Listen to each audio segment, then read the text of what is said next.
Évangile selon Jean, chapitre 1. Au commencement était la parole, et la parole était avec Dieu, et la parole était Dieu. Elle était au commencement avec Dieu. Tout a été fait par elle, et rien de ce qui a été fait n'a été fait sans elle. En elle était la vie, et la vie était la lumière des hommes. La lumière brille dans les ténèbres, et les ténèbres ne l'ont pas accueillie.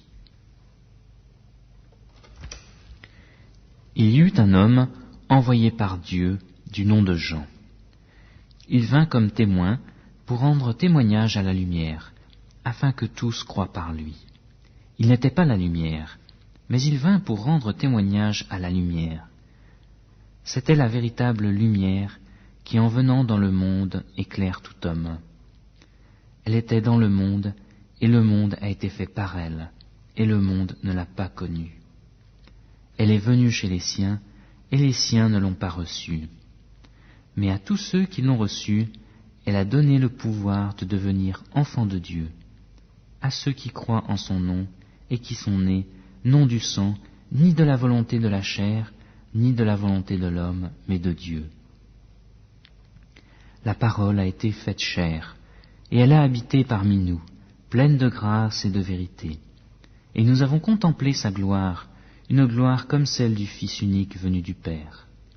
Jean lui a rendu témoignage et s'est écrié, « C'est celui dont j'ai dit, celui qui vient après moi m'a précédé, car il était avant moi. » Et nous avons reçu tous de sa plénitude, et grâce pour grâce, car la loi a été donnée par Moïse, la grâce et la vérité sont venues par Jésus-Christ.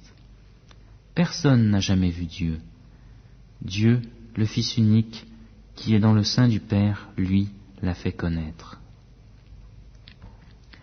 Voici le témoignage de Jean, lorsque les Juifs envoyèrent de Jérusalem des sacrificateurs et des Lévites pour lui demander « Toi, qui es-tu » Il confessa, sans le nier, il confessa « Moi, je ne suis pas le Christ ». Ils lui demandèrent « Quoi donc? Es-tu Élie » Il dit « Je ne le suis point. »« Es-tu le prophète » Et il répondit « Non. » Ils lui dirent alors « Qui es-tu » afin que nous donnions une réponse à ceux qui nous ont envoyés. « Que dis-tu de toi-même » Il dit « Je suis la voix de celui qui crie dans le désert. Rendez droit le chemin du Seigneur, comme a dit le prophète Isaïe. » Ceux qui avaient été envoyés étaient des pharisiens. Ils l'interrogèrent et lui dirent « Pourquoi baptises donc, si ce n'est pas le Christ, si tu n'es ni Élie ni le prophète ?» Jean leur répondit « Moi, je baptise dans l'eau. Au milieu de vous, il en est un que vous ne connaissez pas et qui vient après moi. Je ne suis pas digne de délier la courroie de sa sandale. » Cela se passait à Béthanie, au-delà du Jourdain, où Jean baptisait. Le lendemain, il vit Jésus venir à lui et dit « Voici l'agneau de Dieu, qui ôte le péché du monde. C'est celui dont j'ai dit « Après moi vient un homme qui m'a précédé, car il était avant moi. » Et moi je ne le connaissais pas, mais afin qu'il soit manifesté en Israël, je suis venu baptiser d'eau. Jean rendit ce témoignage. J'ai vu l'Esprit descendre du ciel comme une colombe et demeurer sur lui. Et moi je ne le connaissais pas, mais celui qui m'a envoyé baptiser d'eau m'a dit, « Celui sur qui tu verras l'Esprit descendre et demeurer, c'est lui qui baptise d'Esprit Saint. » Et moi j'ai vu et j'ai rendu témoignage que c'est lui le Fils de Dieu. Le lendemain, Jean était encore là, avec 2 de ses disciples. Il regarda Jésus qui passait et dit « Voici l'agneau de Dieu. » Les 2 disciples entendirent ces paroles et suivirent Jésus. Jésus se retourna et vit qu'ils le suivaient, et il leur dit « Que cherchez-vous » Ils lui dirent « Rabbi », ce qui se traduit par « Maître », « Où demeures-tu » Il leur dit « Venez et vous verrez. » Ils allèrent et vit où il demeurait. Ils demeurèrent auprès de lui ce jour-là. C'était environ la 10e heure. André, frère de Simon-Pierre, était l'un des deux qui avaient entendu les paroles de Jean et qui avait suivi Jésus. Il trouva d'abord son propre frère, Simon, et lui dit « Nous avons trouvé le Messie », ce qui se traduit par Christ. Il le conduisit vers Jésus. Jésus le regarda et dit « Tu es Simon, fils de Jonas. Tu seras appelé Céphas », ce qui se traduit par Pierre. Le lendemain, il voulut se rendre en Galilée et il trouva Philippe. Jésus lui dit « Suis-moi ». Philippe était aussi de Bethsaïda, la ville d'André et de Pierre. Philippe trouva Nathanaël et lui dit « Nous avons trouvé celui dont il est parlé dans la loi de Moïse et dans les prophètes, Jésus de Nazareth, fils de Joseph. » Nathanaël lui dit « Peut-il venir de Nazareth quelque chose de bon ?» Philippe lui dit « Viens et vois. » Jésus vit venir à lui Nathanaël et dit de lui « Voici vraiment un Israélite dans lequel il n'y a pas de fraude. » Nathanaël lui dit « D'où me connais-tu » Jésus lui répondit « Avant que Philippe t'ait appelé, quand tu étais sous le figuier, je t'avais vu. » Nathanaël reprit « Rabbi, toi tu es le Fils de Dieu, toi tu es le roi d'Israël. » Jésus lui répondit « Parce que je t'ai dit que je t'avais vu sous le figuier, tu crois. Tu verras de plus grandes choses encore que celles-ci. En vérité, je vous le dis, vous verrez le ciel ouvert et les anges de Dieu monter et descendre sur le Fils de l'homme. » Évangile selon Jean, chapitre 2. 3 jours après, il y eut des noces à Cana en Galilée. La mère de Jésus était là.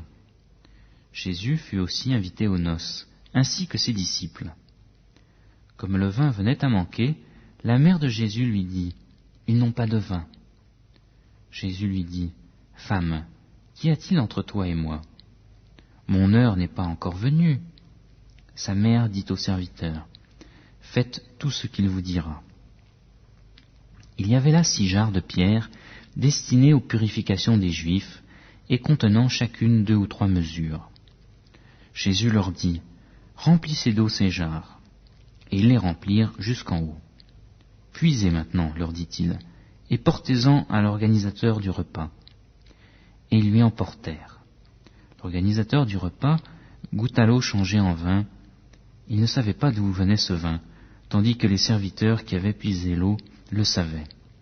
Il appela l'époux et lui dit « Tout homme sert d'abord le bon vin, puis le moins bon, après qu'on s'est enivré. Toi, tu as gardé le bon vin jusqu'à présent. » Tel fut à Cana en Galilée le commencement des miracles que fit Jésus. Il manifesta sa gloire et ses disciples crurent en lui. Après cela, il descendit à Capernaum avec sa mère, ses frères et ses disciples, et ils n'y demeurèrent que peu de jours. La Pâque des Juifs était proche, et Jésus monta à Jérusalem. Il trouva établis dans le temple les vendeurs de bœufs, de brebis, de pigeons, et les changeurs. Il fit un fouet de cordes et les chassa tous hors du temple, ainsi que les brebis et les bœufs.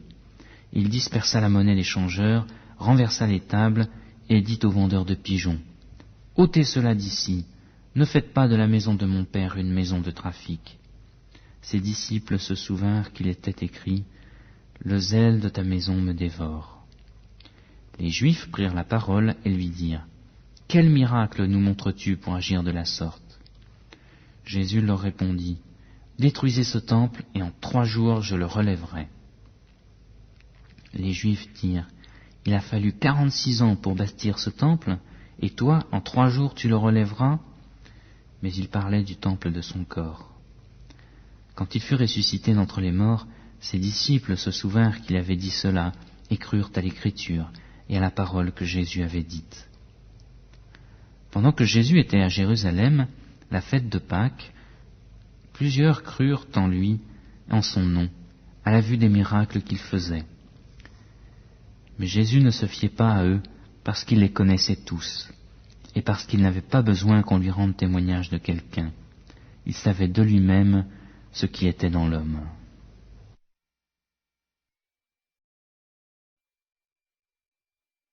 Évangile selon Jean, chapitre 3.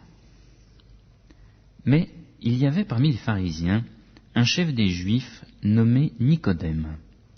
Il vint de nuit auprès de Jésus et lui dit : « Rabbi, nous savons que tu es un docteur venu de la part de Dieu, car personne ne peut faire ces miracles que tu fais, si Dieu n'est avec lui. » Jésus lui répondit : « En vérité, je te le dis, si un homme ne naît de nouveau, il ne peut voir le royaume de Dieu. » Nicodème lui dit : « Comment un homme peut-il naître quand il est vieux ?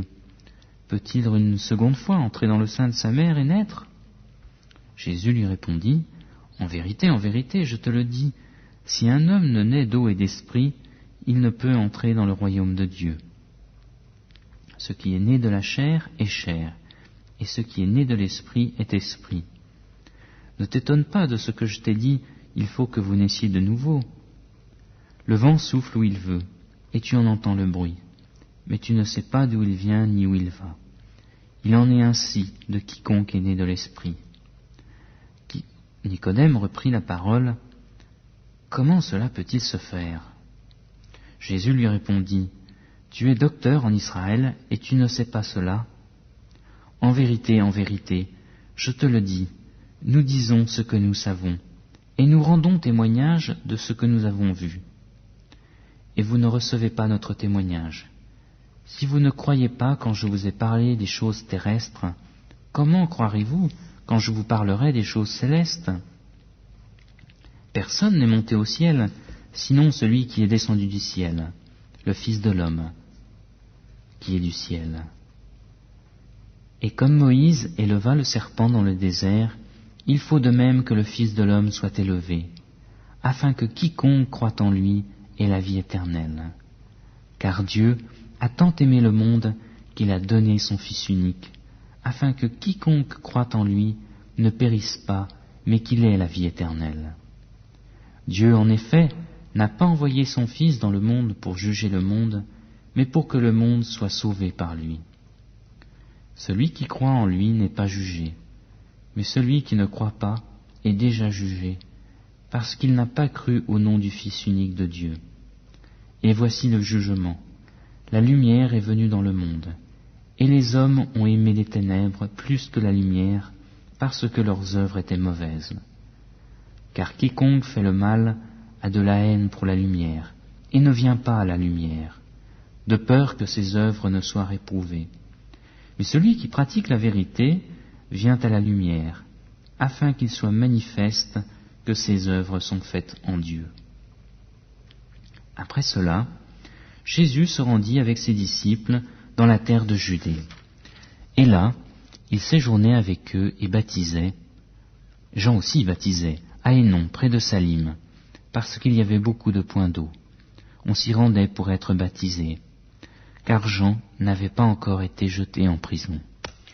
Or, il s'éleva de la part des disciples de Jean une discussion avec un juif à propos de la purification.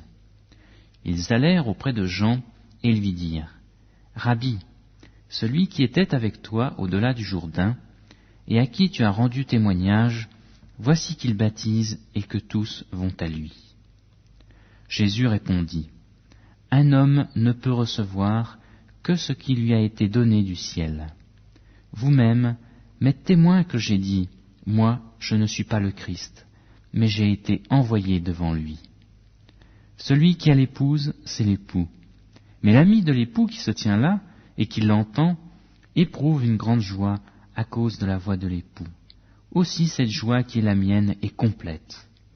Il faut qu'il croisse et que je diminue. Celui qui vient d'en haut est au-dessus de tous. Celui qui est de la terre, et il parle comme étant de la terre. Celui qui vient du ciel est au-dessus de tous. Il rend témoignage de ce qu'il a vu et entendu, et personne ne reçoit son témoignage. Celui qui a reçu son témoignage a certifié que Dieu est vrai. Car celui que Dieu a envoyé dit les paroles de Dieu, parce que Dieu donne l'Esprit sans mesure. Le Père aime le Fils et a tout remis dans sa main. Celui qui croit au Fils a la vie éternelle. Celui qui ne se confie pas au Fils ne verra pas la vie, mais la colère de Dieu demeure sur lui. Évangile selon Jean, chapitre 4. Le Seigneur sut que les pharisiens avaient appris qu'il faisait et baptisait plus de disciples que Jean. Toutefois, Jésus ne baptisait pas lui-même, mais c'étaient ses disciples. Alors il quitta la Judée et repartit pour la Galilée. Alors il fallait qu'il traverse la Samarie. Il arriva donc dans une ville de Samarie nommée Sychar, près du champ que Jacob avait donné à Joseph, son fils. Là se trouvait le puits de Jacob. Jésus, fatigué du voyage, était assis au bord du puits. C'était environ la 6e heure. Une femme de Samarie vint puiser de l'eau. Jésus lui dit, « Donne-moi à boire. » Car ses disciples étaient allés à la ville pour acheter des vivres. La femme samaritaine lui dit, « Comment, toi, qui es juif, me demandes-tu à boire, à moi qui suis une Samaritaine ?» Les Juifs, en effet, n'ont pas de relation avec les Samaritains. Jésus lui répondit, « Si tu connaissais le don de Dieu, qui est celui qui te dit « Donne-moi à boire », c'est toi qui lui aurais demandé à boire, et il t'aurait donné de l'eau vive. »« Seigneur, lui dit-elle, tu n'as rien pour puiser, et le puits est profond. D'où aurais-tu donc cette eau vive? Es-tu plus grand que notre père Jacob, qui nous a donné ce puits, et qui en a bu lui-même, ainsi que ses fils et ses troupeaux ?» Jésus lui répondit, « Quiconque boit de cette eau aura encore soif.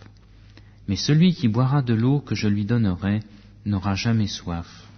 Et l'eau que je lui donnerai deviendra en lui une source d'eau qui jaillira jusque dans la vie éternelle. » La femme lui dit, « Seigneur, donne-moi de cette eau, afin que je n'aie plus soif et que je ne vienne plus puiser ici. » « Va, lui dit-il, appelle ton mari et reviens ici. » La femme répondit, « Je n'ai pas de mari. » Jésus lui dit, « Tu as bien fait de dire « Je n'ai pas de mari », car tu as eu 5 maris, et celui que tu as maintenant n'est pas ton mari. »« En cela tu as dit vrai, Seigneur, » lui dit la femme, « je vois que tu es prophète. Nos pères ont adoré sur cette montagne, et vous dites, vous, que l'endroit où il faut adorer est à Jérusalem. Femme, lui dit Jésus, crois-moi, l'heure vient où ce ne sera ni sur cette montagne, ni à Jérusalem que vous adorerez le Père. Vous adorez ce que vous ne connaissez pas. Nous adorons ce que nous connaissons, car le salut vient des Juifs. Mais l'heure vient, et c'est maintenant, où les vrais adorateurs adoreront le Père en esprit et en vérité. Car ce sont de tels adorateurs que le Père recherche. Dieu est esprit, et il faut que ceux qui l'adorent en esprit et en vérité. » La femme lui dit, « Je sais que le Messie vient, celui qu'on appelle Christ. Quand il sera venu, il nous annoncera tout. » Jésus lui dit, « Je le suis, moi qui te parle. » Alors arrivèrent ses disciples, qui furent étonnés de ce qu'il parlait avec une femme. Toutefois, aucun ne dit, « Que demandes-tu » ou « De quoi parles-tu avec elle ?» La femme laissa donc sa cruche, s'en alla dans la ville et dit aux gens, « Venez voir un homme qui m'a dit tout ce que j'ai fait. Ne serait-ce pas le Christ ?» Ils sortirent de la ville et vinrent vers lui. Pendant ce temps, les disciples le priaient en disant, « Rabbi, mange !» Mais il leur dit, « J'ai à manger une nourriture que vous ne connaissez pas. » Les disciples se disaient donc les uns aux autres, « Quelqu'un lui aurait-il donc apporté à manger ?» Jésus leur dit, « Ma nourriture est de faire la volonté de celui qui m'a envoyé et d'accomplir son œuvre. Ne dites-vous pas qu'il y a encore 4 mois jusqu'à la moisson ? Eh bien, je vous le dis, levez les yeux et regardez les champs qui sont blancs pour la moisson. Déjà le moissonneur reçoit un salaire et amasse du fruit pour la vie éternelle, afin que le semeur et le moissonneur se réjouissent ensemble. Car en ceci, ce qu'on dit est vrai, l'un sème, l'autre moissonne. Je vous ai envoyé moissonner ce qui ne nous a coûté aucun travail. D'autres ont travaillé, et c'est dans leur travail que vous êtes entrés. » Plusieurs Samaritains de cette ville crurent en Jésus à cause de la parole de la femme qui rendait ce témoignage. « Il m'a dit tout ce que j'ai fait. » Aussi, quand les Samaritains vinrent à lui, ils le prièrent de rester auprès d'eux. Et il resta là 2 jours. Ils furent encore beaucoup plus nombreux à croire à cause de sa parole. Et il disait à la femme, « Ce n'est plus à cause de tes dires que nous croyons, car nous l'avons entendu nous-mêmes, et nous savons que c'est vraiment lui le Sauveur du monde. » Après ces 2 jours, Jésus partit de là pour se rendre en Galilée, car il avait témoigné lui-même qu'un prophète n'est pas honoré dans sa propre patrie.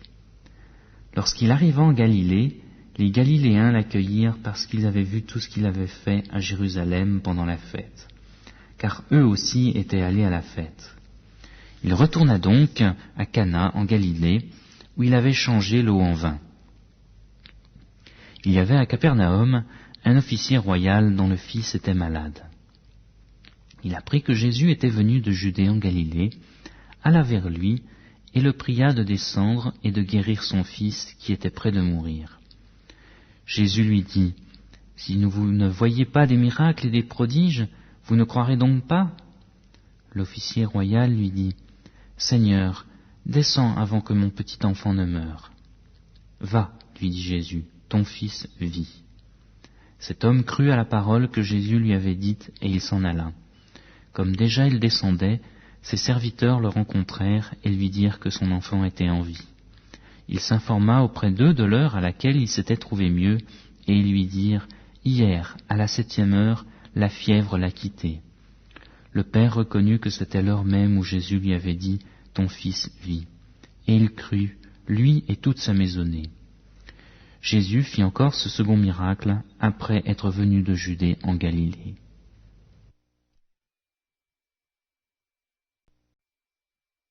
Évangile selon Jean, chapitre 5. Après cela, il y eut une fête des Juifs, et Jésus monta à Jérusalem. Or, à Jérusalem, près de la porte des brebis, il y a une piscine qui s'appelle en hébreu Bethesda, et qui a 5 portiques. Sous ces portiques était couchée une multitude de malades, d'aveugles, de boiteux, d'estropiés, de paralytiques, qui attendaient le mouvement de l'eau. Car un ange descendait périodiquement dans la piscine et agitait l'eau, et celui qui descendait le premier, après que l'eau ait été agitée, était guéri, quelle qu'ait été sa maladie.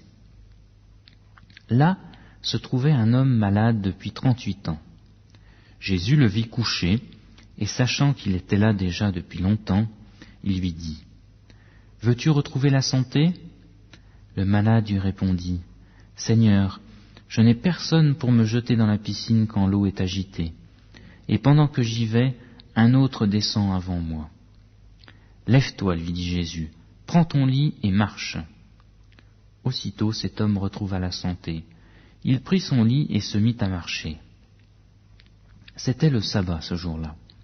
Les Juifs dirent donc à celui qui avait été guéri, « C'est le sabbat, il ne t'est pas permis de porter ton lit. » Il leur répondit, « Celui qui m'a rendu la santé m'a dit, « Prends ton lit et marche. » Ils lui demandèrent, « Qui est l'homme qui t'a dit, « Prends et marche » ?»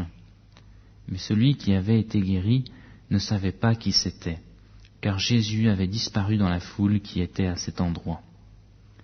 Après cela, Jésus le trouva dans le temple et lui dit, « Voici, tu as retrouvé la santé, ne pêche plus de peur qu'il ne t'arrive quelque chose de pire. » Cet homme s'en alla et dit aux Juifs que c'était Jésus qui lui avait rendu la santé.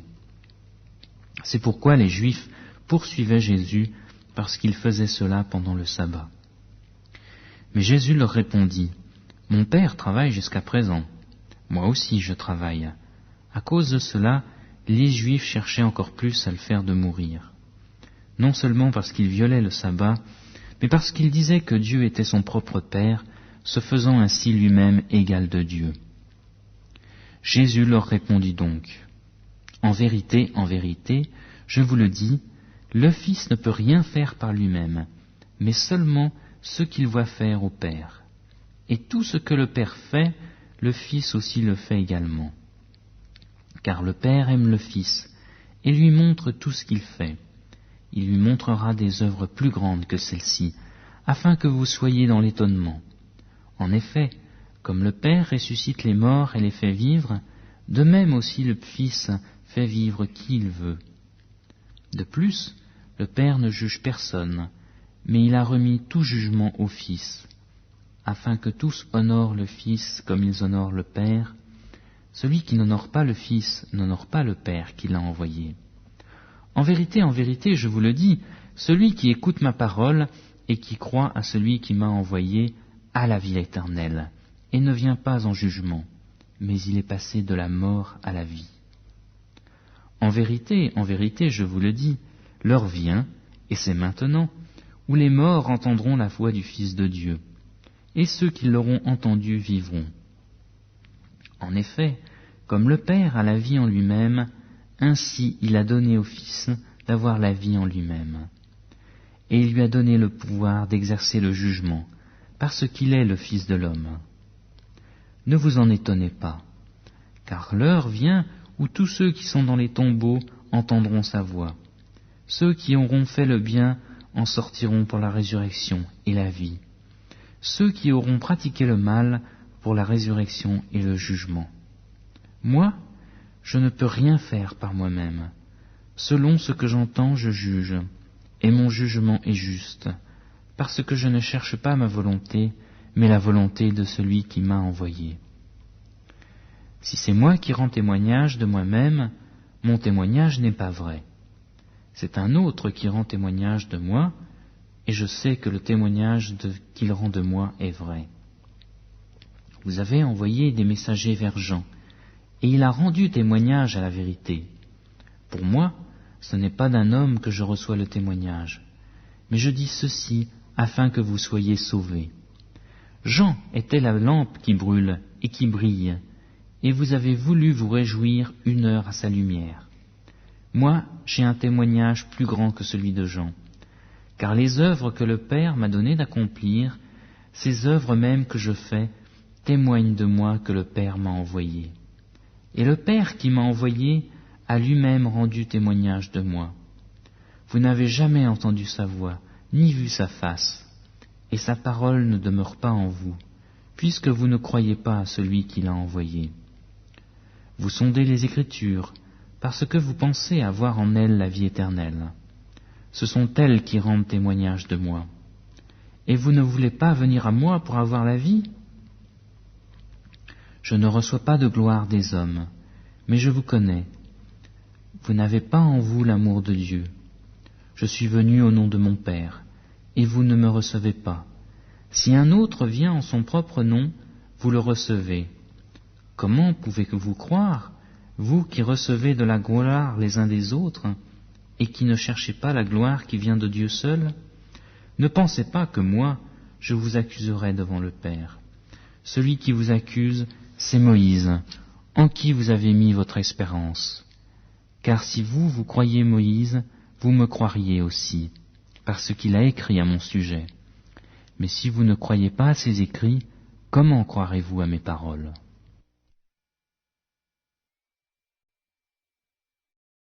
Évangile selon Jean, chapitre 6.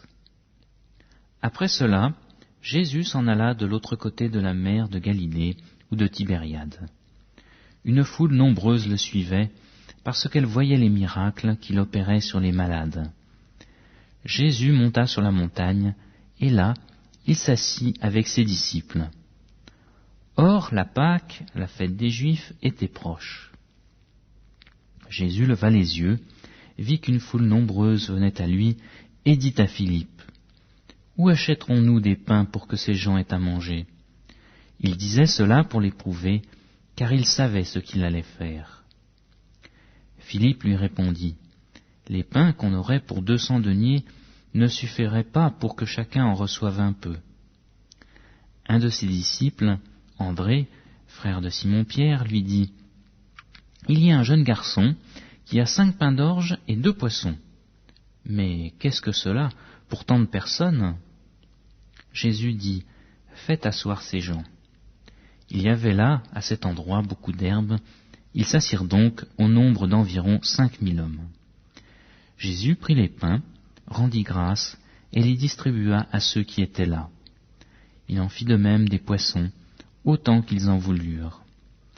Lorsqu'ils furent rassasiés, il dit à ses disciples, « Ramassez les morceaux qui restent, afin que rien ne se perde. » Ils les ramassèrent donc, et ils remplirent 12 paniers avec les morceaux des 5 pains d'orge qui restaient à ceux qui avaient mangé. Ces gens, à la vue du miracle que Jésus avait fait, disaient, « Vraiment, c'est lui le prophète qui vient dans le monde. » Jésus, sachant qu'ils allaient venir pour l'enlever et le faire roi, se retira de nouveau sur la montagne, lui seul. Le soir venu, ses disciples descendirent jusqu'à la mer. Ils montèrent dans une barque pour se rendre à Capernaum, de l'autre côté de la mer.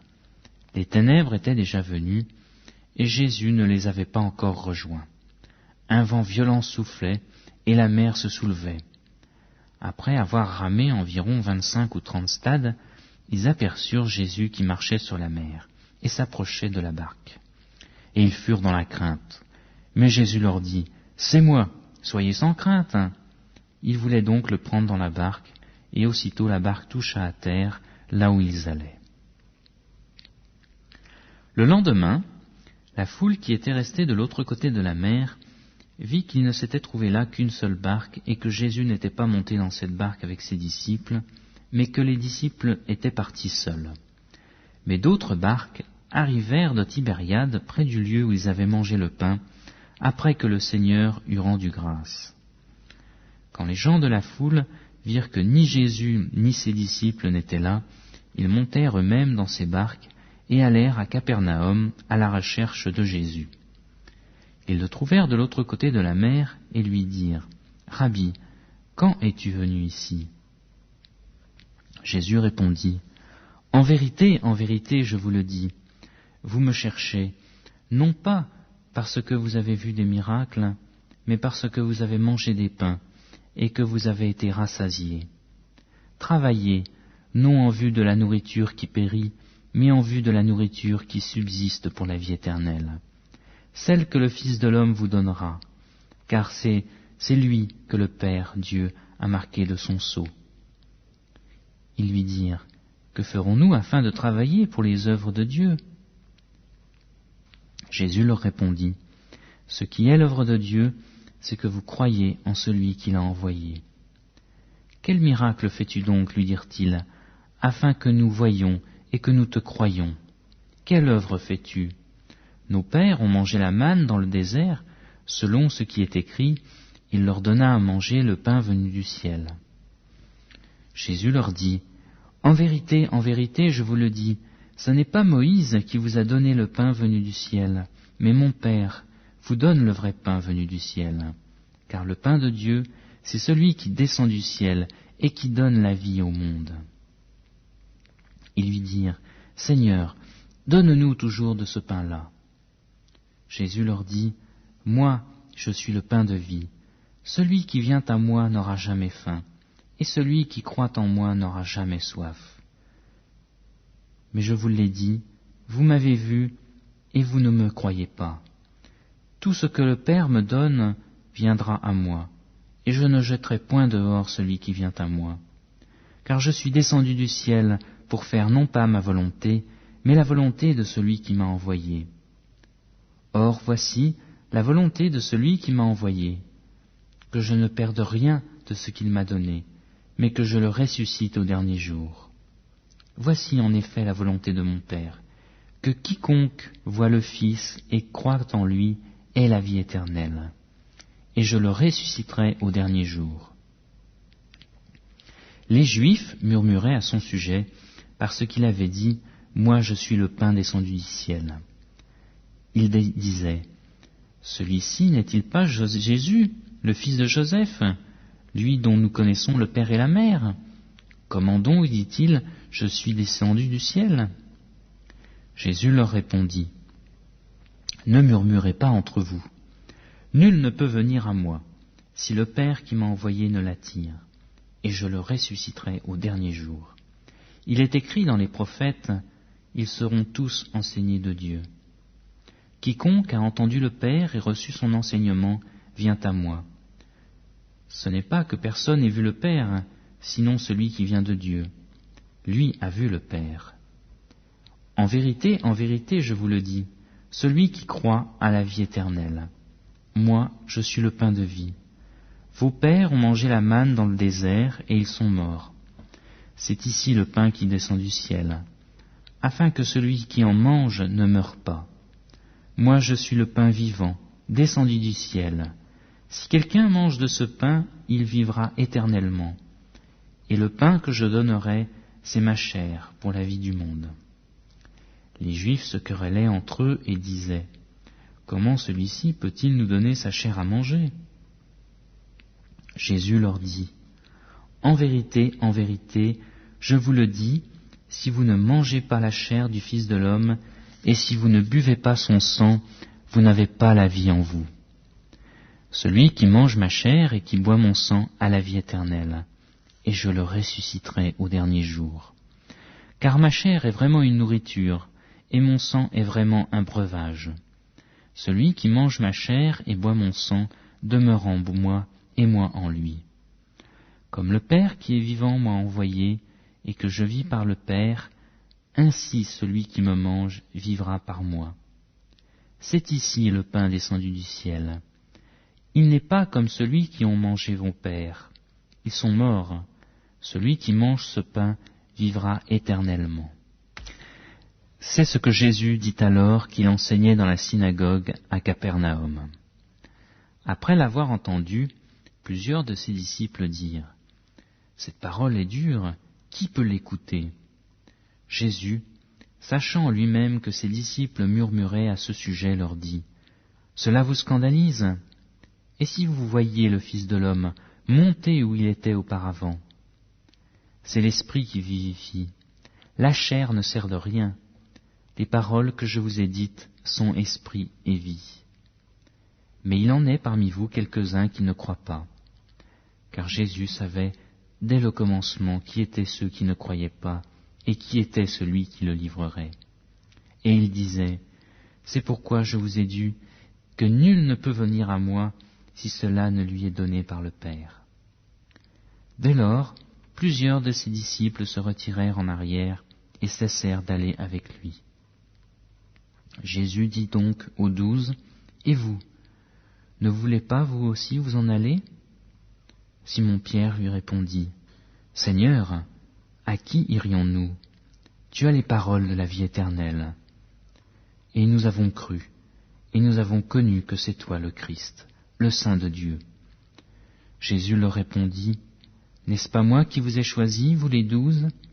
Et l'un de vous est un démon. » Il parlait de Judas, fils de Simon Iscariote, car c'était lui qui devait le livrer, lui l'un des 12. Évangile selon Jean, chapitre 7. Après cela, Jésus parcourait la Galilée, car il ne voulait point parcourir la Judée, parce que les Juifs cherchaient à le faire mourir. Or la fête des Juifs, celle des Utes, était proche. Ses frères lui dirent, « Pars d'ici et va en Judée, afin que tes disciples contemplent aussi les œuvres que tu fais. Personne n'agit en secret s'il cherche à se mettre en évidence. Si tu fais ces choses, manifeste-toi au monde. » En effet, ses frères non plus ne croyaient pas en lui. Jésus leur dit, « Le moment n'est pas encore venu pour moi, mais pour vous, le moment est toujours opportun. Le monde ne peut vous haïr, il a de la haine pour moi, parce que je rends de lui le témoignage que ses œuvres sont mauvaises. Montez-vous à la fête.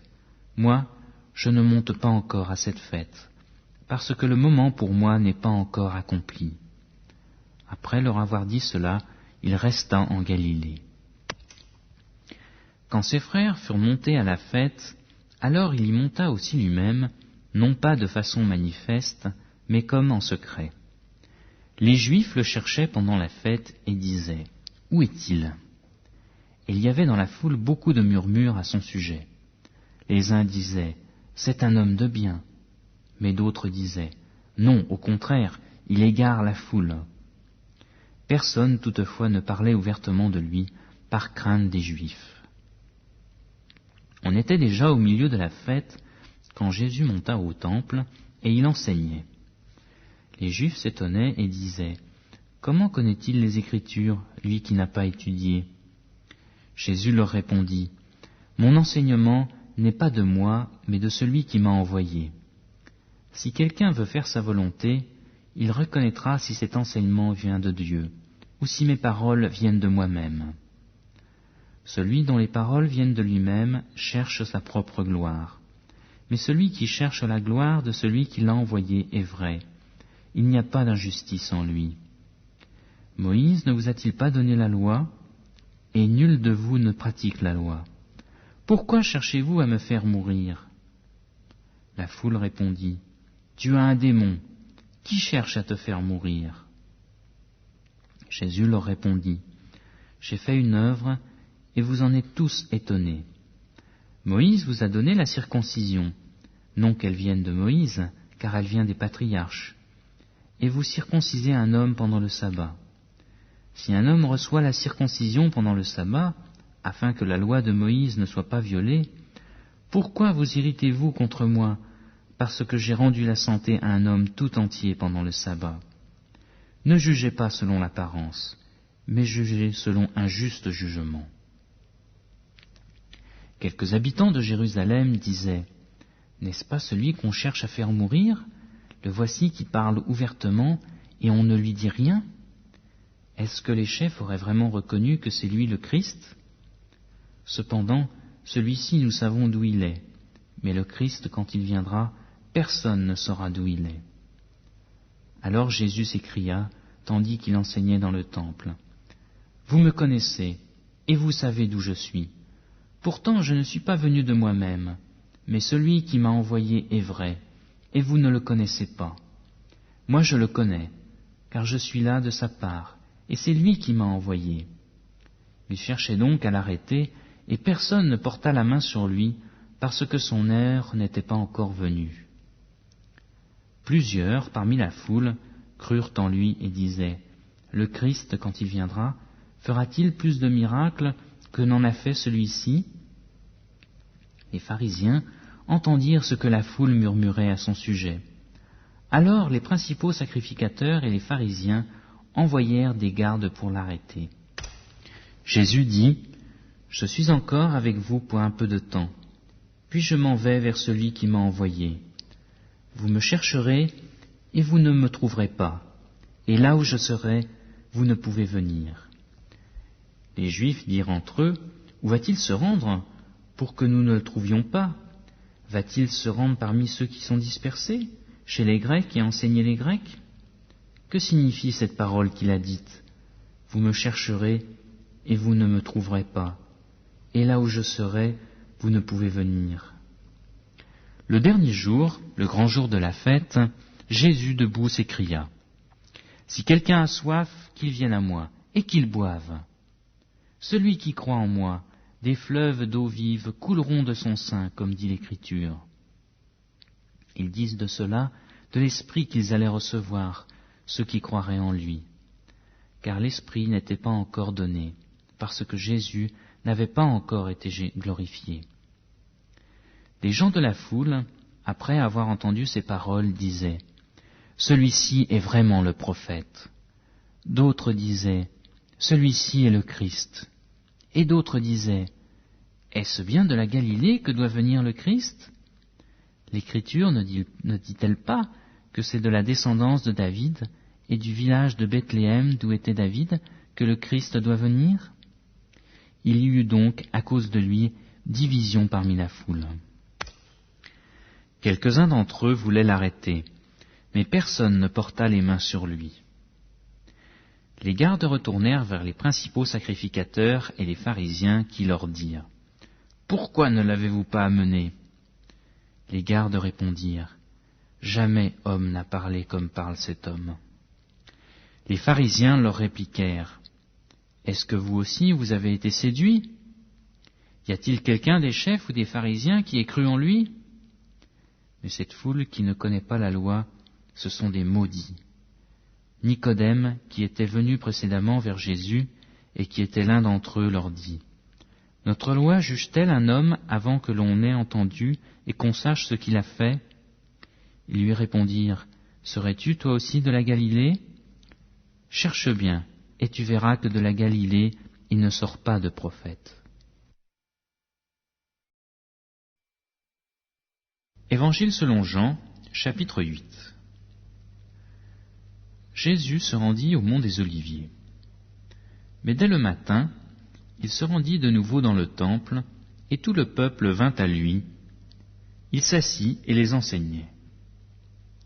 Alors les scribes et les pharisiens amènent une femme surprise en adultère, la placent au milieu et disent à Jésus: Maître, cette femme a été surprise en flagrant délit d'adultère.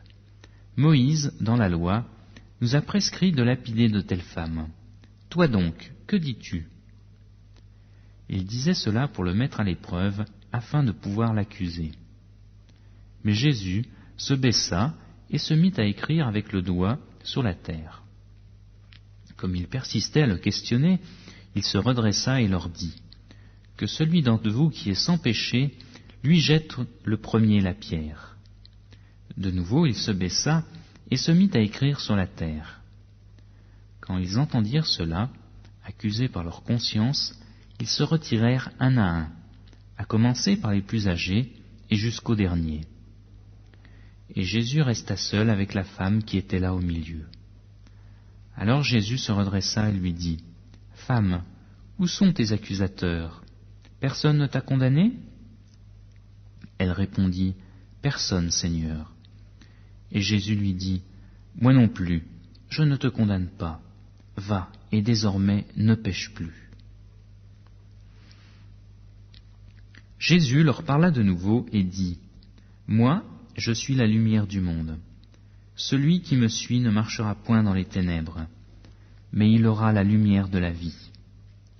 Là-dessus, les pharisiens lui dirent: Tu rends témoignage de toi-même, ton témoignage n'est pas vrai. Jésus leur répondit: Quoique je rende témoignage de moi-même, mon témoignage est vrai, car je sais d'où je suis venu et où je vais. Mais vous, vous ne savez pas d'où je viens ni où je vais. Vous, vous jugez selon la chair. Moi, je ne juge personne. Et si moi je juge, mon jugement est conforme à la vérité, car je ne suis pas seul, mais avec moi il y a le Père qui m'a envoyé. Dans votre loi, il est écrit que le témoignage de deux hommes est vrai. Moi, je me rends témoignage, et le Père qui m'a envoyé rend témoignage de moi. Ils lui dirent donc: Où est ton Père? Jésus répondit: Vous ne connaissez ni moi ni mon Père. Si vous me connaissiez, vous connaîtriez aussi mon Père. Jésus dit ces paroles dans le lieu où était le trésor, alors qu'il enseignait dans le temple, et personne ne l'arrêta, parce que son heure n'était pas encore venue. Jésus leur dit encore: Je m'en vais, et vous me chercherez, et vous mourrez dans votre péché. Vous ne pouvez venir où je vais. Les Juifs dirent: Se tuera-t-il lui-même, puisqu'il dit: Vous ne pouvez venir où je vais? Et il leur dit: Vous êtes d'en bas, moi je suis d'en haut. Vous êtes de ce monde, moi je ne suis pas de ce monde. C'est pourquoi je vous ai dit que vous mourrez dans vos péchés.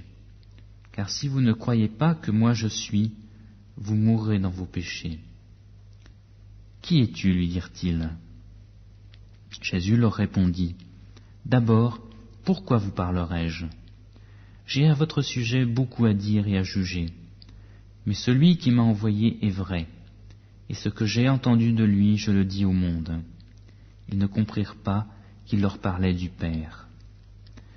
Jésus donc leur dit: Quand vous aurez élevé le Fils de l'homme, alors vous connaîtrez que je suis, et que je ne fais rien de moi-même, mais que je parle selon ce que le Père m'a enseigné.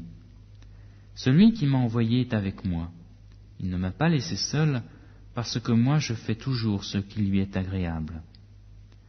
Comme il parlait ainsi, plusieurs crurent en lui. Jésus dit alors aux Juifs qui avaient cru en lui, « Si vous demeurez dans ma parole, vous êtes vraiment mes disciples. Vous connaîtrez la vérité, et la vérité vous rendra libre. » Ils lui répondirent, « Nous sommes la descendance d'Abraham, et nous n'avons jamais été esclaves de personne. Comment dis-tu vous deviendrez libres ?» Jésus leur répondit, « En vérité, je vous le dis, quiconque commet le péché est esclave du péché. Or l'esclave ne demeure pas toujours dans la maison, le Fils y demeure pour toujours. Si donc le Fils vous rend libre, vous serez réellement libre. Je sais que vous êtes la descendance d'Abraham, mais vous cherchez à me faire mourir, parce que ma parole ne trouve pas de place en vous. Moi, je dis ce que j'ai vu chez mon Père, et vous, vous faites ce que vous avez entendu de votre Père. » Et ils lui répondirent, « Notre Père, c'est Abraham. » Jésus leur dit, « Si vous êtes des enfants d'Abraham, faites les œuvres d'Abraham. Mais maintenant, vous cherchez à me faire mourir, moi, un homme qui vous ai dit la vérité que j'ai entendue de Dieu. Cela, Abraham ne l'a pas fait. Vous faites les œuvres de votre Père. » Ils lui dirent, « Nous ne sommes pas des enfants illégitimes, nous avons un seul Père, Dieu. » Jésus leur dit, « Si Dieu était votre Père, vous m'aimeriez, car c'est de Dieu que je suis sorti et que je viens. Je ne suis pas venu de moi-même, mais c'est lui qui m'a envoyé. Pourquoi ne comprenez-vous pas mon langage ? Parce que vous ne pouvez écouter ma parole. Vous avez pour père le diable, et vous voulez accomplir les désirs de votre père. Il a été meurtrier dès le commencement, et il ne s'est pas tenu dans la vérité, parce que la vérité n'est pas en lui. Lorsqu'il profère le mensonge, ses paroles viennent de lui-même, car il est menteur et le père du mensonge. Et moi, parce que je dis la vérité, vous ne me croyez pas. Qui de vous me convaincra de péché ? Si je dis la vérité, pourquoi ne me croyez-vous pas ? Celui qui est de Dieu écoute les paroles de Dieu. Vous n'écoutez pas parce que vous n'êtes pas de Dieu. » Les Juifs lui répondirent, « N'avons-nous pas raison de dire que tu es un Samaritain et que tu as en toi un démon ?» Jésus répondit, « Je n'ai pas de démon, mais j'honore mon Père et vous me déshonorez. Moi, je ne cherche pas ma gloire. Il en est un qui la cherche et qui la juge. En vérité, je vous le dis, si quelqu'un garde ma parole, il ne verra jamais la mort. » Maintenant, lui dirent les Juifs, « Nous savons que tu as en toi un démon. Abraham est mort, les prophètes aussi, et toi tu dis, si quelqu'un garde ma parole, il ne goûtera jamais la mort. Es-tu plus grand que notre père Abraham qui est mort ? Les prophètes aussi sont morts.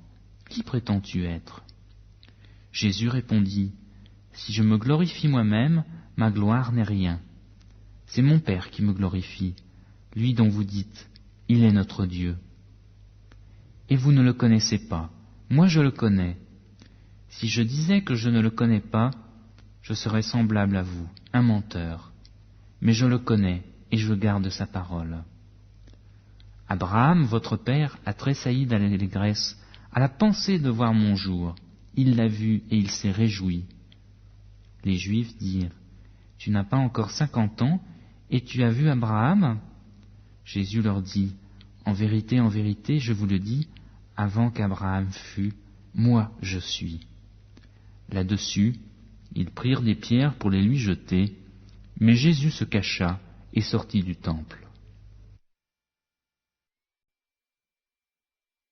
Évangile selon Jean, chapitre 9. Jésus vit, en passant, un homme aveugle de naissance. Ses disciples lui demandèrent, « Rabbi, qui a péché, lui ou ses parents, pour qu'il soit né aveugle ?» Jésus répondit, « Ce n'est pas que lui ou ses parents aient péché, mais c'est afin que les œuvres de Dieu soient manifestes en lui.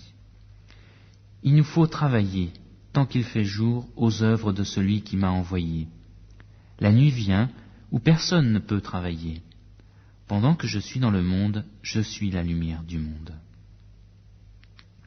Après avoir dit cela, il cracha par terre et fit de la boue avec sa salive.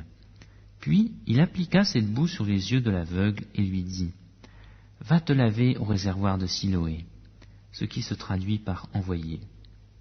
Il y alla, se lava, et quand il revint, il voyait.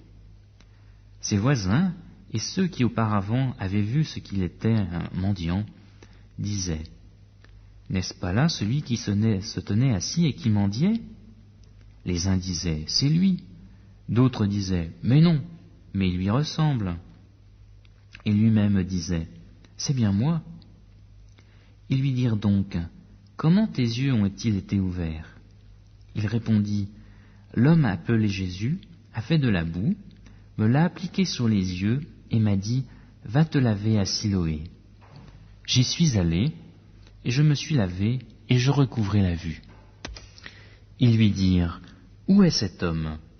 Il répondit « Je ne sais pas. » Ils menèrent vers les pharisiens celui qui avait été aveugle. Or, c'était un jour de sabbat que Jésus avait fait de la boue et lui avait ouvert les yeux. À leur tour, les pharisiens lui demandèrent comment il avait retrouvé la vue.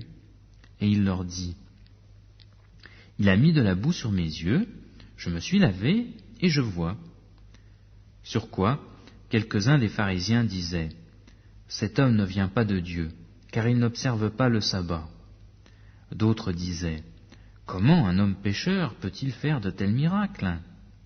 Et il y eut division parmi eux.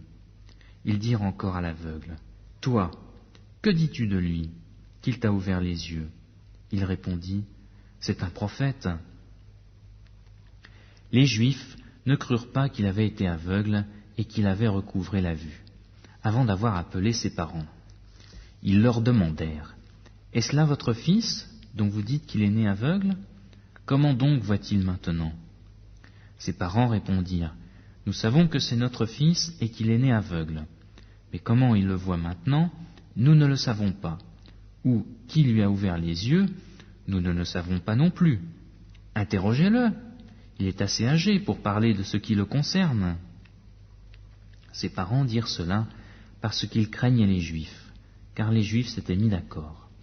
Si quelqu'un confessait que Jésus était le Christ, il serait exclu de la synagogue. C'est pourquoi ses parents dirent « Il est assez âgé, interrogez-le. » Les pharisiens appelèrent une seconde fois l'homme qui avait été aveugle et lui dirent « Donne gloire à Dieu, nous savons que cet homme est pécheur. » Il répondit « S'il est pécheur, je ne le sais pas. Je sais une chose, j'étais aveugle et maintenant je vois. » Ils lui dirent « Que t'a-t-il fait? Comment t'a-t-il ouvert les yeux ?» Il leur répondit « Je vous l'ai dit, et vous ne m'avez pas écouté. Pourquoi voulez-vous l'entendre encore? Voulez-vous aussi devenir ses disciples ?» Ils l'insultèrent et dirent « C'est toi qui es son disciple. Nous sommes des disciples de Moïse. Nous savons que Dieu a parlé à Moïse. Mais celui-ci, nous ne savons d'où il est. » Cet homme leur répondit « Voilà ce qui est étonnant, c'est que vous ne sachiez pas d'où il est, et il m'a ouvert les yeux. Nous savons que Dieu n'exauce pas les pécheurs, mais si quelqu'un honore Dieu et fait sa volonté, celui-là il l'exauce. Jamais encore on n'a entendu dire que quelqu'un ait ouvert les yeux d'un aveugle-né. Si cet homme n'était pas de Dieu, il ne pourrait rien faire. » Ils lui répondirent « Tu es né tout entier dans le péché, et c'est toi qui nous enseignes ?» Et ils le jetèrent dehors. Jésus apprit qu'il l'avait jeté dehors. Il le trouva et lui dit « Crois-tu au Fils de l'homme » Il répondit « Qui est-il, Seigneur, afin que je croie en lui ?» Tu l'as vu, dit Jésus, et celui qui te parle, c'est lui. Alors il dit « Je crois, Seigneur », et il l'adora. Puis Jésus dit « Je suis venu dans ce monde pour un jugement, afin que ceux qui ne voient pas voient, et que ceux qui voient deviennent aveugles. » Quelques pharisiens qui étaient avec lui, après avoir entendu ces paroles, lui dirent « Nous aussi, sommes-nous des aveugles ?» Jésus leur répondit « Si vous étiez aveugles, vous n'auriez pas de péché. Mais maintenant vous dites « Nous voyons ». aussi votre péché demeure.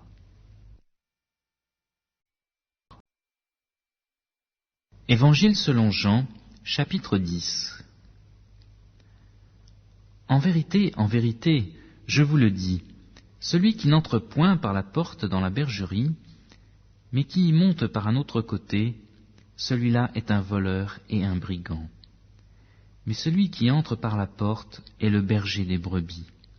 Le portier lui ouvre, et les brebis entendent sa voix. Il appelle par leur nom les brebis qui lui appartiennent, et les mène dehors. Lorsqu'il a fait sortir toutes celles qui lui appartiennent, il marche devant elles, et les brebis le suivent, parce qu'elles connaissent sa voix. Elles ne suivront point un étranger, mais elles fuiront loin de lui, parce qu'elles ne connaissent pas la voix des étrangers. Jésus leur dit cette parabole, mais ils ne comprirent pas ce qu'il leur disait. Jésus leur dit encore, en vérité, je vous le dis, moi, je suis la porte des brebis. Tous ceux qui sont venus avant moi sont des voleurs et des brigands, mais les brebis ne les ont pas écoutés. Moi, je suis la porte. Si quelqu'un entre par moi, il sera sauvé. Il entrera et sortira pour trouver des pâturages. Le voleur ne vient que pour voler et tuer et détruire. Moi, je suis venu afin que les brebis aient la vie et qu'elle l'ait en abondance. Moi, je suis le bon berger. Le bon berger donne sa vie pour ses brebis. Mais le mercenaire qui n'est pas berger et à qui les brebis n'appartiennent pas, voit venir le loup, abandonne les brebis et s'enfuit. Et le loup s'en empare et les disperse. C'est qu'il est mercenaire et qu'il ne se met pas en peine pour les brebis. Moi, je suis le bon berger. Je connais mes brebis et mes brebis me connaissent. Comme le Père me connaît et comme je connais le Père et je donne ma vie pour mes brebis, j'ai encore d'autres brebis qui ne sont pas de cette bergerie. Celles-là, il faut aussi que je les amène. Elles entendront ma voix, et il y aura un seul troupeau, un seul berger. Le Père m'aime, parce que je donne ma vie, afin de la reprendre. Personne ne me l'ôte, mais je la donne de moi-même. J'ai le pouvoir de la donner, et j'ai le pouvoir de la reprendre. Tel est l'ordre que j'ai reçu de mon Père. Il y eut de nouveau, à cause des paroles, division parmi les Juifs. Plusieurs d'entre eux disaient, « Il a un démon, il est fou, pourquoi l'écoutez-vous » D'autres disaient, « Ces paroles ne sont pas celles d'un démoniaque. Un démon peut-il ouvrir les yeux des aveugles » On célébrait à Jérusalem la fête de la dédicace. C'était l'hiver. Jésus se promenait dans le temple, sous le portique de Salomon. Les Juifs l'entourèrent et lui dirent, « Jusqu'à quand tiendras-tu notre âme en suspens? Si toi, tu es le Christ, dis-le-nous ouvertement. » Jésus leur répondit, « Je vous l'ai dit, et vous ne croyez pas. Les œuvres que je fais au nom de mon Père rendent témoignage de moi. Mais vous ne croyez pas parce que vous n'êtes pas de mes brebis. Mes brebis entendent ma voix. Moi je les connais, et elles me suivent. Je leur donne la vie éternelle, elles ne périront jamais, et personne ne les arrachera de ma main. Mon Père qui me les a donnés est plus grand que tous, et personne ne peut les arracher de la main du Père. Moi et le Père, nous sommes un. » Les Juifs ramassèrent de nouveau des pierres pour le lapider. Jésus reprit et leur dit, « Je vous ai fait voir beaucoup d'œuvres bonnes venant du Père. Pour laquelle de ces œuvres me lapidez-vous » Les Juifs lui répondirent, « Ce n'est pas pour une œuvre bonne que nous te lapidons, mais pour un blasphème, et parce que toi, qui es un homme, tu te fais Dieu. » Jésus leur répondit, « N'est-il pas écrit dans votre loi, j'ai dit, vous êtes des dieux » Si elle a appelé Dieu ceux à qui la parole de Dieu a été adressée, et l'Écriture ne peut être abolie, à celui que le Père a sanctifié et envoyé dans le monde, vous dites, tu blasphèmes, parce que j'ai dit, je suis le Fils de Dieu ? Si je ne fais pas les œuvres de mon Père, ne me croyez pas. Mais si je les fais, quand même vous ne me croiriez pas, croyez à ces œuvres, afin de savoir et de reconnaître que le Père est en moi et moi dans le Père. » Ils cherchèrent encore à l'arrêter, mais il s'échappa de leurs mains. Jésus s'en alla de nouveau au-delà du Jourdain, à l'endroit où Jean avait d'abord baptisé, et il y demeura. Beaucoup de gens vinrent à lui, et ils disaient, « Jean n'a fait aucun miracle, mais tout ce que Jean a dit de cet homme était vrai. » Et là, beaucoup crurent en lui. Évangile selon Jean, chapitre 11. Il y avait un malade, Lazare de Béthanie, village de Marie et de Marthe, sa sœur. Marie était celle qui oignit de parfum le Seigneur et lui essuya les pieds avec ses cheveux. Et c'était son frère Lazare qui était malade. Les sœurs envoyèrent dire à Jésus, « Seigneur, voici, celui que tu aimes est malade. » Après avoir entendu cela, Jésus dit, « Cette maladie n'est pas pour la mort, mais pour la gloire de Dieu, afin que le Fils de Dieu soit glorifié par elle. » Or Jésus aimait Marthe et sa sœur et Lazare. Quand il eut appris que celui-ci était malade, il resta encore 2 jours à l'endroit où il était.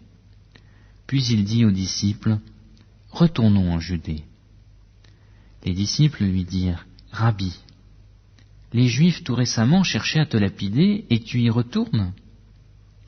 Jésus répondit, « N'y a-t-il pas 12 heures dans le jour? Si quelqu'un marche dans le jour, il ne trébuche pas, parce qu'il voit la lumière de ce monde. Mais si quelqu'un marche pendant la nuit, il trébuche parce que la lumière n'est pas en lui. » Après ces paroles, il leur dit, « Lazare, notre ami, s'est endormi, mais je pars pour le réveiller. » Les disciples lui dirent, « Seigneur, s'il s'est endormi, il sera sauvé. » Jésus avait parlé de sa mort, mais eux pensaient qu'il parlait de l'assoupissement du sommeil. Alors Jésus leur dit ouvertement, « Lazare est mort, et pour vous, je me réjouis de n'avoir pas été là, afin que vous croyiez. Nous allons vers lui. » Sur ce, Thomas, appelé Didyme, dit aux autres disciples, « Allons nous aussi, afin de mourir avec lui. » À son arrivée, Jésus trouva que Lazare était déjà depuis 4 jours dans le tombeau. Or Béthanie était près de Jérusalem, à 15 stades environ. Beaucoup de Juifs étaient venus vers Marthe et Marie pour les consoler au sujet de leur frère. Lorsque Marthe apprit que Jésus arrivait, elle alla à sa rencontre, tandis que Marie restait assise à la maison. Marthe dit à Jésus, « Seigneur, si tu avais été ici, mon frère ne serait pas mort. Mais maintenant même, je sais que tout ce que tu demanderas à Dieu, Dieu te le donnera. » Jésus lui dit, « Ton frère ressuscitera. » « Je sais, lui répondit Marthe, qu'il ressuscitera à la résurrection, au dernier jour. » Jésus lui dit, « Moi, je suis la résurrection et la vie. Celui qui croit en moi vivra, quand même il serait mort. Et quiconque vit et croit en moi ne mourra jamais. Crois-tu cela ?» Elle lui dit, « Oui, Seigneur, je crois que tu es le Christ, le Fils de Dieu, celui qui vient dans le monde. » Après avoir dit cela, elle s'en alla. Puis elle appela Marie, sa sœur, et lui dit secrètement, « Le Maître est ici, et il t'appelle. » Dès que Marie eut entendu, elle se leva promptement et se rendit vers lui. Car Jésus n'était pas encore entré dans le village, mais il était à l'endroit où Marthe l'avait rencontré.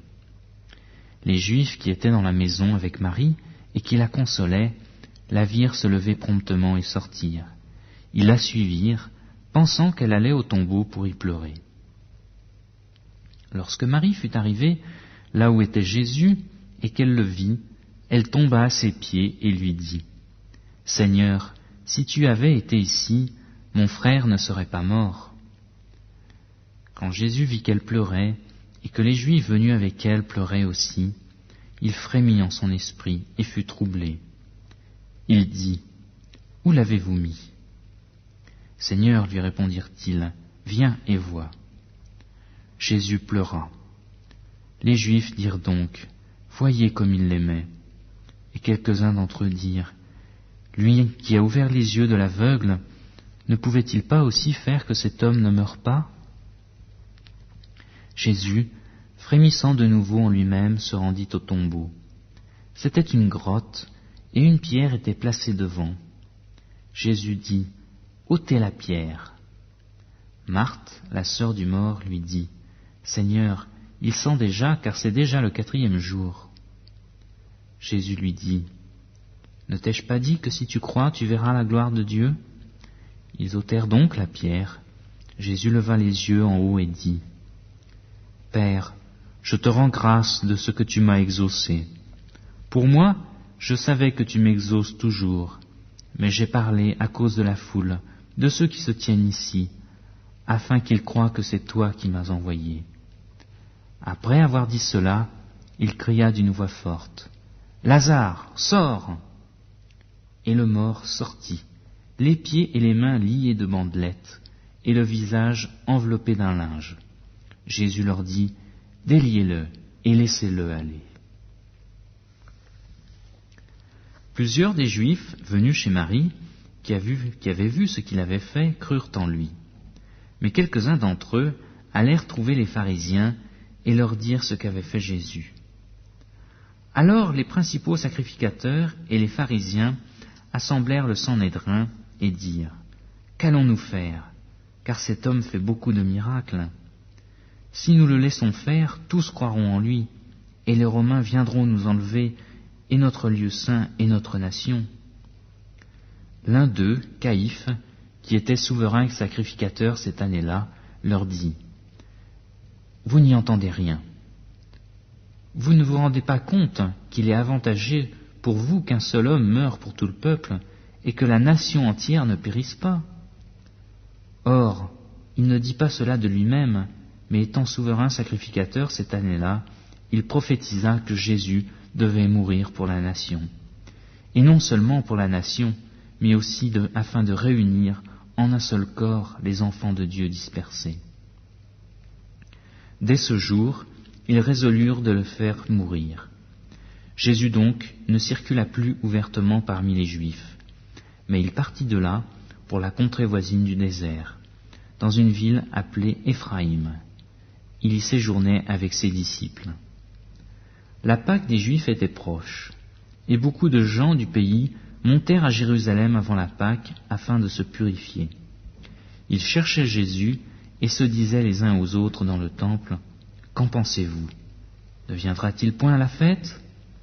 Or les principaux sacrificateurs et les pharisiens avaient donné des ordres pour que si quelqu'un savait où il était, il le dénonce afin qu'on l'arrête. Évangile selon Jean, chapitre 12. 6 jours avant la Pâque, Jésus vint à Béthanie, où était Lazare, qu'il avait ressuscité d'entre les morts. Là, on lui fit un repas. Marthe servait, et Lazare était un de ceux qui se trouvaient à table avec lui. Marie prit une livre d'un parfum de nard pur de grand prix, et en répandit sur les pieds de Jésus, et lui essuya les pieds avec ses cheveux. Et la maison fut remplie de l'odeur du parfum. Un de ses disciples, Judas Iscariote, celui qui devait le livrer, dit alors, « Pourquoi n'a-t-on pas vendu ce parfum, 300 deniers pour les donner aux pauvres ?» Il disait cela, non qu'il se mit en peine des pauvres, mais parce qu'il était voleur, et que tenant la bourse, il prenait ce qu'on y mettait. Mais Jésus dit, « Laisse-la garder ce parfum pour le jour de ma sépulture. Vous avez toujours les pauvres avec vous, mais moi, vous ne m'avez pas toujours. » La foule nombreuse des Juifs apprit qu'il était là, et ils y vinrent, non pas seulement à cause de Jésus, mais pour voir aussi Lazare qu'il avait ressuscité d'entre les morts. des principaux sacrificateurs délibérèrent afin de faire mourir aussi Lazare, parce que beaucoup de Juifs s'éloignaient à cause de lui et croyaient en Jésus. Le lendemain, la foule nombreuse de gens venus pour la fête apprit que Jésus se rendait à Jérusalem. Ils prirent des branches de palmier et sortirent à sa rencontre, et ils criaient « Hosanna, béni soit celui qui vient au nom du Seigneur, le roi d'Israël !» Jésus trouva un ânon et s'assit dessus, selon ce qui est écrit « Sois sans crainte, fille de Sion, voici, ton roi vient, assis sur le petit d'une ânesse. » Ses disciples ne comprirent pas cela tout d'abord, mais quand Jésus fut glorifié, alors ils se souvinrent que ces choses étaient écrites de lui, et que pour lui, il les avait faites. La foule qui était avec Jésus quand il appela Lazare du tombeau et le ressuscita d'entre les morts lui rendait témoignage. C'est pourquoi la foule vint à sa rencontre, car elle avait appris qu'il avait fait ce miracle. Les pharisiens se dirent donc les uns aux autres, « Vous voyez que vous ne gagnez rien, voici que tout le monde est allé auprès de lui. » Il y avait quelques Grecs parmi les gens qui étaient montés pour adorer pendant la fête. Ils s'approchèrent de Philippe, de Bethsaïda en Galilée, et lui demandèrent « Seigneur, nous voudrions voir Jésus. » Philippe alla le dire à André, puis André et Philippe allèrent le dire à Jésus. Jésus leur répondit « L'heure est venue où le Fils de l'homme doit être glorifié. En vérité, je vous le dis, si le grain de blé ne tombe à terre et ne meurt, il reste seul. Mais s'il meurt, il porte beaucoup de fruits. Celui qui aime sa vie la perd, et celui qui a de la haine pour sa vie dans ce monde la conservera pour la vie éternelle. Si quelqu'un me sert, qu'il me suive, et là où je suis, là aussi sera mon serviteur. Si quelqu'un me sert, le Père l'honorera. Maintenant, mon âme est troublée. Et que dirai-je ? Père, sauve-moi de cette heure. Mais c'est pour cela que je suis venu jusqu'à cette heure. Père, glorifie ton nom. Une voix vint alors du ciel. Je l'ai glorifié et je le glorifierai de nouveau. La foule qui se tenait là et qui avait entendu disait que c'était le tonnerre. D'autres disaient, un ange lui a parlé. Jésus reprit la parole. Ce n'est pas à cause de moi que cette voix s'est fait entendre, c'est à cause de vous. Maintenant c'est le jugement de ce monde. Maintenant le prince de ce monde sera jeté dehors. Et moi, j'aurai été élevé de la terre et j'attirerai tous les hommes à moi. Il disait cela pour indiquer de quelle mort il devait mourir. La foule lui répondit, « Nous avons appris par la loi que le Christ demeure éternellement. Comment donc, dis-tu, il faut que le Fils de l'homme soit élevé ? Qui est ce Fils de l'homme » Jésus leur dit, « La lumière est encore pour peu de temps parmi vous. Marchez pendant que vous avez la lumière, afin que les ténèbres ne vous surprennent pas. Celui qui marche dans les ténèbres ne sait pas où il va. Pendant que vous avez la lumière, croyez en la lumière, afin que vous deveniez ces enfants de lumière. » Jésus dit cela, puis il s'en alla et se cacha loin d'eux. Malgré tant de miracles qu'il avait faits devant eux, ils ne croyaient pas en lui, afin que soit accomplie la parole dite par le prophète Isaïe. « Seigneur, qui a cru à ce que nous avons fait entendre ? Et à qui le bras du Seigneur a-t-il été révélé ? Aussi, ne pouvaient-ils croire parce que Isaïe a dit encore, « Il a aveuglé leurs yeux et endurci leur cœur, de peur qu'ils ne voient des yeux, qu'ils ne comprennent du cœur, qu'ils ne se convertissent et que je ne les guérisse. » C'est ce que dit Isaïe lorsqu'il vit sa gloire et qu'il parla de lui. Cependant, même parmi les chefs, plusieurs crurent en lui. Mais à cause des pharisiens, ils ne le confessaient pas pour ne pas être exclus de la synagogue, car ils aimaient la gloire des hommes plus que la gloire de Dieu. Jésus s'écria, « Celui qui croit en moi croit, non pas en moi, mais en celui qui m'a envoyé. Et celui qui me contemple, contemple celui qui m'a envoyé. Moi, la lumière, je suis venu dans le monde, afin que quiconque croit en moi ne demeure pas dans les ténèbres. Si quelqu'un entend mes paroles et ne les garde pas, ce n'est pas moi qui le juge, car je suis venu non pour juger le monde, mais pour sauver le monde. Celui qui me rejette et qui ne me reçoit pas mes paroles a son juge.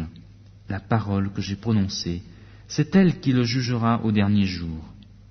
Car mes paroles ne viennent pas de moi, mais le Père qui m'a envoyé m'a commandé lui-même ce que je dois dire et ce dont je dois parler. Et je sais que son commandement est la vie éternelle. Ainsi, ce dont je parle, j'en parle comme le Père me l'a dit.